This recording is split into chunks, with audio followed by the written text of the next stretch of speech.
All right, here we are, Gamer Cinema, giving another review on a classic PlayStation 1 video game, Overblood. Released in August 2nd, 1996 from developer Riverhill Soft. It's a survival horror adventure game and, with some puzzles. I enjoyed the game myself. You're going to get people who say they didn't like it and didn't like it.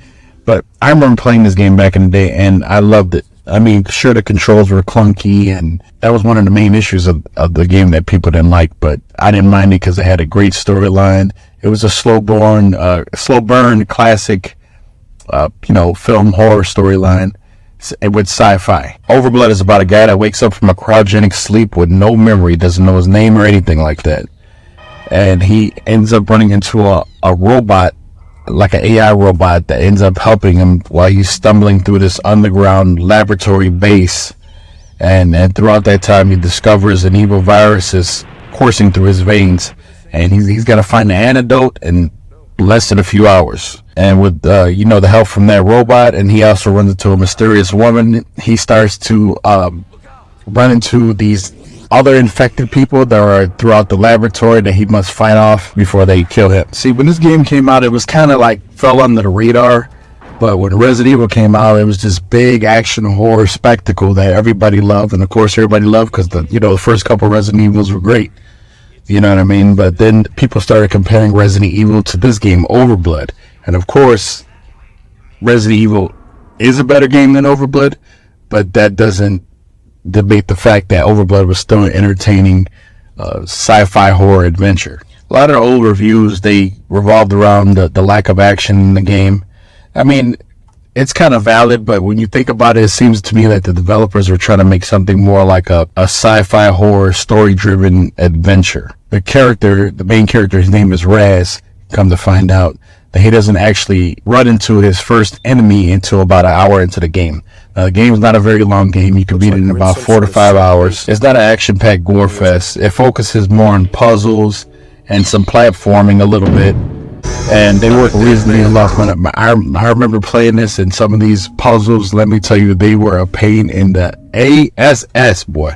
And the reason being of that is because the critical items, they weren't pretty much invisible. They're not, there was no clues of, what do you need to get? Where do you find this battery at to power the elevator? Where do you find this key to open this door, or this key card to unlock this door? You just had to pretty much go around and sometimes get lucky, or just keep roaming around until you figure out something that's there. Let me also talk about the camera angle. So Resident Evil started that from what I remember, is Resident Evil started that third person camera angle set up kind of like security cams or like movie cams. It's fixed camera angles. So he goes from one room to the next, and the camera's fixed at one point, and then he goes into another area of this room. The camera angle changes. I love that. It makes you feel like you're playing a movie, like you're playing through a movie even more. I wish they would bring that back to modern day games, but people seem to, these developers have gotten away from that. They are more so now into behind the person, or first person, or behind the person. Now, that's fine. I enjoy it, but I do miss the fixed camera angles. A couple of games have had it recently, like one I can name is Tormented Souls. It was a pretty good game, but maybe I'll review that later. The voice acting, it's not so good. I mean, it's not bad. It's not irritating, but it's typical Resident Evil style voice acting. Don't go in that room. The soundtrack was good. It was a very atmospheric soundtrack. The music and visuals really draw you into something.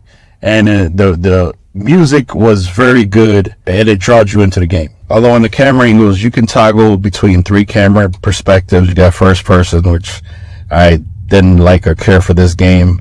You had the behind the person, which looked kind of strange because he looked so blocky, you know what I mean? So the fixed camera angle worked best to me throughout the whole game. But back at his controls are sloppy, stiff when he turns and stuff like that, and you could just be able to tell. And many other objects in the world, you kind of stick to them when you're running into something. You're like sticking into the wall. You don't like run off the wall. He kind of like sticks into the wall, and you gotta like turn the joystick to make him get away from that wall. So that was bad on that aspect. Overall, I'm gonna give Overblood a 7 out of 10 because they had a good story. I was really enthralled by the story that made me want to finish the game. It wasn't so much of the gameplay. The gameplay it's pretty choppy. Some scenes, like there's this one scene where he has to jump from he's jumping on top of it looks like a giant fanning system, and you gotta jump from fanning to fanning, and I found myself dying a couple times just because of the bad controls of the game. The story was good, the music is good. I love the game just for the story and the music alone, because I'm very much into story-driven games. But like I said, 7 out of 10. If you get a chance, play it. If not, you can see it on my Gamer Cinema channel. Just watch the game movie. You're gonna play nothing. And hope you guys enjoyed it. Overblood.